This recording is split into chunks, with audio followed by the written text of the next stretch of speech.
Hi guys, it's me, Ameka Man. Today we're diving into Anime of the State 998 action thriller directed by Tony Scott and produced by Jerry Bruckheimer.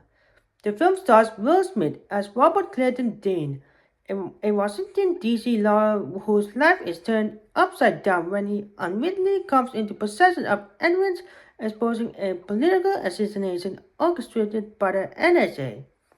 It's a high-stakes, paranormal-driven thriller that combines exposure, surveillance, technology, and government corruption, themes that feel even more relevant today than they did in the late 1990s. The movie also stars Jen Hackman, John Ward, Regina King, and Lisa Bonet. Let's read it out. The story begins when an NSA officer played by John Ward orders the murder of a congressman who opposed a new surveillance bill. The entire crime is accidentally captured by a wildlife researcher's camera. The researcher slips the footage into Dean's shopping bag to avoid being caught, without Dean realizing it. Soon after Dean's life unravels, the NSA uses its full technological power to destroy him, erasing his bank accounts, declaring him, and putting him under constant surveillance. He eventually meets Bree, played by Gene Hackman, a former NSA analyst living off the grid. Together, they then try to expose the truth and clear Dean's name. Will Smith's performance is key to the movie's success. Coming up, Men in Black. This one of the first role where he shifted from comedy and science fiction toward a serious action thriller tone. He brings a relatable everyman quality to Dean, a normal guy trapped in an extraordinary situation. Gene Hackman's character Bill is fascinated. He is a paranoid former NSA agent, basically living in hiding from the same kind of government surveillance machine he once helped build. His present almost feels like a spiritual continuation of his role from The Conversation, 1974, another film about paranoia and surveillance. Sean Wood makes for a chilling villain, calm, out the window, and ultimately convinced he's serving national security by any means necessary.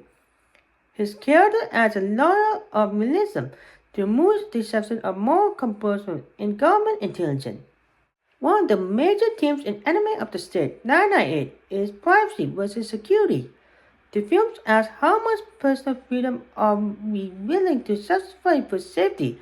In 1998, that was a particular question, but after and the rise of mass surveillance programs, it became frighteningly real.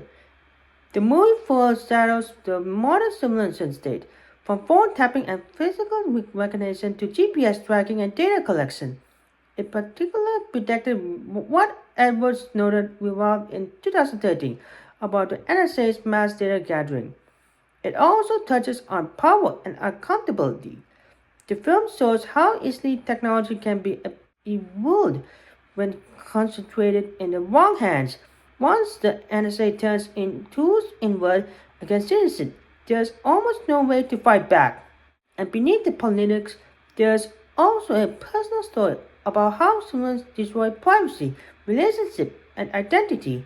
Dean's life falls apart not because he's guilty, but because the system says he is.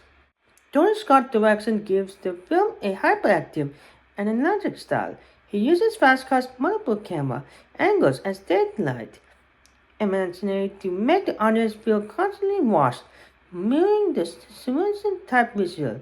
The editing and cinematography almost feel ahead of their time. The split screen effects and quick zoom ins simulate the perspective of security cameras and spy satellites. It keeps viewers on edge, like they are inside the simulation system themselves. The sound design also deserves credit.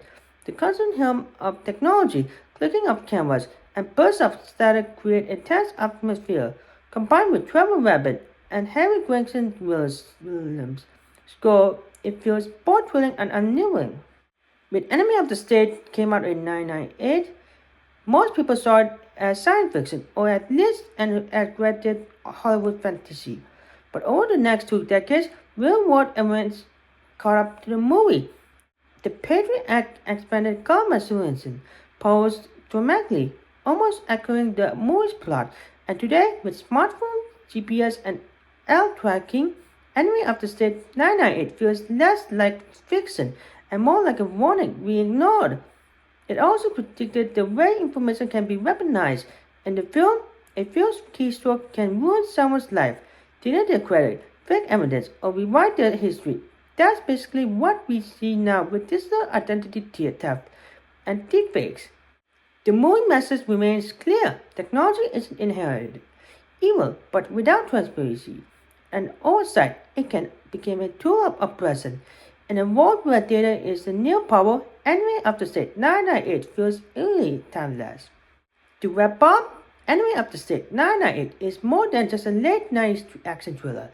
It's smart, fast-paced exploration of simulation, control, and privacy that feels more relevant with every passing year. With strong performance, sharp direction, and themes that resonate deeply today, it stands as one of the defining techno thrillers of its time, and reminded that the line between safety and community can be dangerous firm. And that's all for now. And if you have not subscribed to my channel, don't forget to subscribe, like, share, comment, and thanks for watching. And I will see you again in the next video.